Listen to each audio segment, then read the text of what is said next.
Assalamualaikum warahmatullahi wabarakatuh. Salam sejahtera untuk kita semua. Semoga selalu dalam perlindungan Tuhan Yang Maha Esa dan selalu diberikan kelancaran dan kesehatan dalam melaksanakan aktivitasnya sehari-hari. Sebelumnya, perkenalkan nama saya Zahra Spia Zulfa dengan nomor induk mahasiswa 20101253200019 dengan nomor presensi 57 dari program studi Pendidikan Guru Sekolah Dasar Universitas Lambung Mangkurat. Jadi, di sini saya akan menjelaskan salah satu topik yang berkaitan dengan dunia pendidikan. Topik yang akan saya jelaskan di sini adalah materi tentang pembelajaran kelas rangkap atau yang bisa disingkat dengan PKR. Baik, untuk PKR di dalam mata pelajaran terdapat pada program-program studi pendidikan keguruan yang mana tujuan tersebut diajarkan kepada mahasiswa atau mahasiswi dari program studi keguruan sebagai pedoman atau bekal untuk mahasiswa atau mahasiswi tersebut sebagai calon guru di masa depan. Adapun untuk topik yang akan saya jelaskan kali ini, materi yang saya dapat dari modul PKR dengan babnya berisi ada 5 bab, di mana untuk bab pertama atau bab 1 adalah pendahuluan, bab kedua ada tinjauan pustaka, bab ketiga adalah tentang bagaimana memenuhi tuntutan sebagai guru dalam PKR, yang bab keempat yaitu tentang bagaimana prospek PKR, dan yang bab kelima adalah kesimpulan. Baik, kita langsung saja bahas dari bab 1 terlebih dahulu. Untuk di pendahuluan di sini dijelaskan bahwa secara umum PKR itu bertujuan untuk memberi kesempatan kepada mahasiswa atau mahasiswi untuk berlatih menerapkan pengetahuan, keterampilan, dan sikap yang diperoleh melalui berbagai mata kuliah ke dalam pengelolaan kegiatan PKR di kelas, yang mana secara khususnya setelah menyelesaikan PKR, mahasiswa diharapkan untuk mampu menyusun rencana pembelajaran dengan beberapa model PKR. Dan kedua, mahasiswa itu diharapkan melaksanakan pembelajaran secara efektif melalui beberapa model PKR. Yang ketiga, mahasiswa pun mampu menemukan kelebihan dan kekurangan dalam menyusun rencana pembelajaran model PKR ini dan dapat melaksanakan model pembelajaran PKR, serta mahasiswa itu mampu menemukan alternatif atau pemecahannya untuk membaiki apa saja dari kekurangan yang telah mahasiswa atau mahasiswi temukan dalam model pembelajaran PKR. Selanjutnya kita masuk pada bab 2. Jadi di bab 2 ini dijelaskan bahwa dari berbagai pendapat para ahli dapat disimpulkan bahwa pembelajaran kelas rangkap atau PKR adalah suatu bentuk pembelajaran yang mempersyaratkan seorang guru untuk mengajar dalam satu ruang kelas atau lebih dalam saat yang sama dan menghadapi 2 atau lebih tingkat kelas yang berbeda. Jadi, PKR ini juga mengandung makna bahwa seorang guru mengajar dalam satu ruang kelas atau lebih dan menghadapi murid-murid dengan kemampuan belajar yang berbeda-beda. Adapun untuk perlunya pembelajaran kelas rangkap ini atau PKR terbagi menjadi beberapa alasan kenapa harus adanya atau perlunya pembelajaran kelas rangkap ini dilaksanakan. Yang pertama itu ada alasan geografis, di mana untuk lokasi pembelajaran yang sulit dijangkau, terbatasnya sarana transportasi dan pemukiman penduduk yang jaraknya berjauhan, serta adanya ragam mata pencaharian penduduk, misalnya berladang, mencari ikan, terus bahkan menebang kayu atau mencari sesuatu yang jauh di dalam hutan, maka hal ini dapat menggunakan model pembelajaran PKR. Yang kedua ada alasan demografis, di mana untuk alasan demografis ini mengajar murid dalam jumlah kecil atau murid yang tinggal di pemukiman yang jarang penduduknya, maka PKR itu merupakan pendekatan yang tepat dan praktis.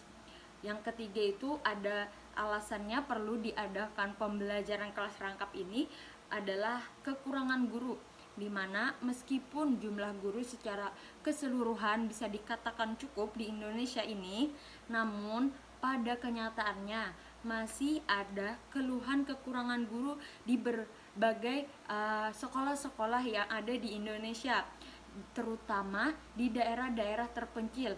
Apabila secara geografis daerah tersebut sulit dijangkau oleh seorang guru, maka akan membuat guru takut untuk ditugaskan di daerah-daerah tersebut atau daerah terpencil.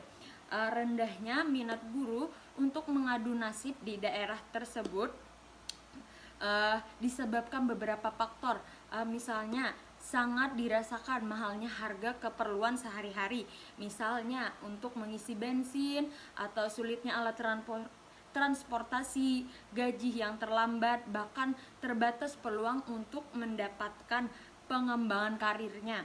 Oleh karena itu, untuk menjadi guru di daerah terpencil seperti digambarkan yang dijelaskan saya tadi, perlu adanya keikhlasan dan penuh sukacita dan kesiapan mental dari guru tersebut untuk mampu atau bisa melaksanakan kegiatan pembelajaran di daerah-daerah terpencil.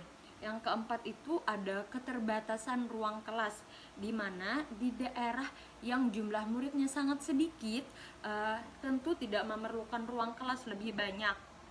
Tetapi untuk di daerah lain, meskipun sudah memiliki ruang kelas sesuai dengan jumlah tingkatan kelasnya, masih belum cukup juga karena jumlah rombongan belajar lebih besar. Maka untuk menguasai masalah tersebut perlu menggabungkan 2 atau lebih kelas yang diasuh atau dibimbing oleh seorang guru. Demikian, maka untuk pembelajaran kelas rangkap itu sangat diperlukan di sini ya. Nah, yang kelima itu ada kehadiran guru. Untuk kehadiran guru di sini bukan saja dialami oleh sekolah di daerah terpencil, di kota pun sekolah besar juga mengalaminya. Seperti di salah satu kabupaten provinsi Kalimantan Selatan, saat musibah banjir dapat menghambat kehadiran guru untuk melaksanakan tugasnya. Guru yang tidak terkena musibah harus mengajar kelas yang tidak ada gurunya tersebut. Belum lagi alasan lain, misalnya sakit, cuti, atau kegiatan yang berkaitan untuk meningkatkan profesional dan kualifikasi guru tersebut. Berikutnya di sini ada tujuan, fungsi, dan manfaat dari PKR atau pembelajaran kelas rangkap dapat disajikan dari beberapa aspek. Di antaranya yang pertama ada quantity dan equity, di mana dengan mengoptimalkan sumber daya yang ada, PKR itu memungkinkan untuk memenuhi asas quantity atau jumlah dan equity atau pemerataan. Dengan jumlah guru kita miliki saat ini, kita dapat memberikan pelayanan pendidikan dan pengajaran yang lebih luas dan mencakup jumlah murid yang lebih besar juga jumlahnya. Di samping itu, kita mampu memberikan layanan yang lebih merata. Yang kedua ada ekonomis, di mana PKR ini memungkinkan pemerintah dan masyarakat dapat mengurangi biaya untuk pendidikan. Betapa tidak, karena dengan seorang guru atau beberapa guru saja proses pembelajaran berlangsung.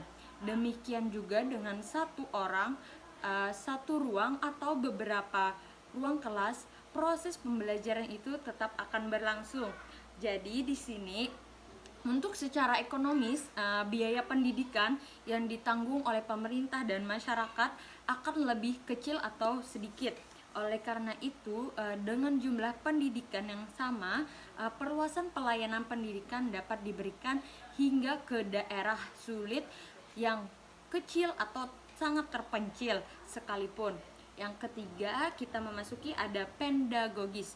Pedagogis ini sudah seringkali kita dengar ya, bahwa pendidikan kita dikritik sebagai sistem yang belum mampu menghasilkan lulusan dan tenaga kerja yang mandiri. di mana lulusan kita dinilai kurang kreatif dan bahkan cenderung pasif dan mudah menyerah. Pengalaman sejumlah negara yang mampu mempraktekkan model pembelajaran PKR ini, bahwa strategi ini mampu meningkatkan kemandirian dari seorang peserta didik atau murid tersebut. Yang keempat ada keamanan, di mana dengan pendekatan PKR ini pemerintah dapat mendirikan SD di lokasi yang mudah dijangkau oleh anak, dan demikian untuk kekhawatiran orang tua terhadap keselamatan anaknya itu pun berkurang. Jadi untuk model pembelajaran kelas rangkap ini merupakan salah satu bentuk pembelajaran yang perlu dikuasai oleh guru SD, di mana sebagai salah satu bentuk pembelajaran, PKR itu mengikuti prinsip-prinsip pembelajaran yang secara umum seperti bentuk-bentuk pembelajaran yang lainnya. Di samping prinsip-prinsip pembelajaran secara umum, PKR juga mempunyai prinsip secara khusus, di mana prinsip secara khusus itu terbagi menjadi beberapa prinsip. Di antaranya yang pertama ada keserampakan kegiatan pembelajaran, di mana dalam PKR guru menghadapi 2 kelas atau lebih dalam waktu yang bersamaan. Jadi oleh karena itu prinsip utama PKR adalah kegiatan belajar mengajar terjadi secara bersamaan atau serempak. Dengan demikian, jika ada kegiatan yang dikerjakan murid hanya untuk mengisi kekosongan saja, maka bukan PKR yang diharapkan. Yang kedua ada kadar waktu keaktifan akademik atau WKA yang tinggi, di mana untuk selama PKR berlangsung, murid aktif menghayati pengalaman belajar yang bermakna. Jadi PKR di sini tidak memberi toleransi yang pada banyaknya WKA yang hilang karena guru tidak terampil untuk mengelola kelas tersebut. Misalnya saja waktu tunggu yang lama, pembentukan kelompok yang lamban, atau pindah kelas dari satu kelas ke kelas lain memakan waktu yang lama. Yang ketiga ada kontak psikologis guru dan murid yang berkelanjutan. Maksud di sini adalah menghadapi 2 kelas atau lebih itu pada saat yang bersamaan dan kemudian mampu meyakinkan murid bahwa guru selalu bersama mereka bukanlah pekerjaan yang mudah ya. Jadi guru harus mampu melaksanakan tindakan instruksional dan tindakan pengelolaan yang tepat. Maka tindakan instruksional ini adalah tindakan yang langsung berkaitan dengan penyampaian isi kurikulum, seperti kita menjelaskan, memberi tugas, dan untuk seperti mengajukan pertanyaan. Yang keempat ada pemanfaatan sumber secara efisien, di mana sumber dapat berupa peralatan atau sarana, orang, dan waktu. Jadi agar terjadi WKA yang tinggi, semua jenis sumber harus dimanfaatkan secara efisien. Selanjutnya untuk model pembelajaran kelas rangkap terbagi menjadi beberapa model. Di antaranya yang pertama ada model PKR 221, yaitu 2 kelas, 2 mata pelajaran, dan 1 ruangan.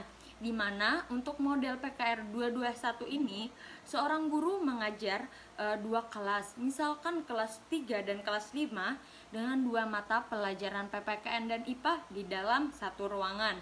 Untuk yang kedua ada model PKR 222 dengan 2 kelas, 2 mata pelajaran, dan 2 ruangan. Untuk model PKR 222 ini, guru menghadapi 2 kelas, misalnya kelas 5 dan kelas 6. Untuk topik yang diajarkan tidak memiliki saling berkaitan, atau proses pembelajarannya pun berlangsung dalam 2 ruangan berdekatan yang berhubungan dengan pintu. Yang ketiga ada model PKR 333, di mana untuk model ini ada 3 kelas, 3 mata pelajaran, dan 3 ruangan. Untuk model PKR 33 ini, guru menghadapi 3 kelas untuk mengajarkan 3 mata pelajaran. Misalnya kelas 4 dengan mata pelajaran Bahasa Indonesia, kelas 5 mata pelajaran IPS, dan kelas 6 dengan mata pelajaran IPA dalam 3 ruangan sekaligus. untuk kualitas pembelajaran dapat ditingkatkan melalui penerapan aneka model pembelajaran.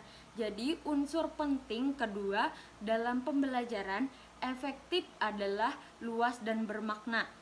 Jadi keterlibatan murid dalam proses pembelajaran itu sangat diperlukan. Jadi untuk itu ada beberapa model pembelajaran yang dapat digunakan sesuai dengan kebutuhan format atau model pembelajaran PKR. Antara lain adalah yang pertama itu proses belajar arahan sendiri atau PBAS. Yang kedua ada proses belajar melalui kerjasama atau PBMKS yang meliputi lagi. Yang pertama itu ada olah pikir sejoli atau OPS. Yang kedua ada olah pikir berebut atau OPB. Yang ketiga itu ada konsultasi intrakelompok atau KIK. Yang keempat ada tutorial teman sebaya atau TTS. Yang kelima tutorial lintas kelas atau TLK. Keenam diskusi meja bundar atau DMB. Yang ketujuh tugas diskusi dan resitasi atau TDR. Yang kedelapan aktivitas tugas tertutup atau ATTU.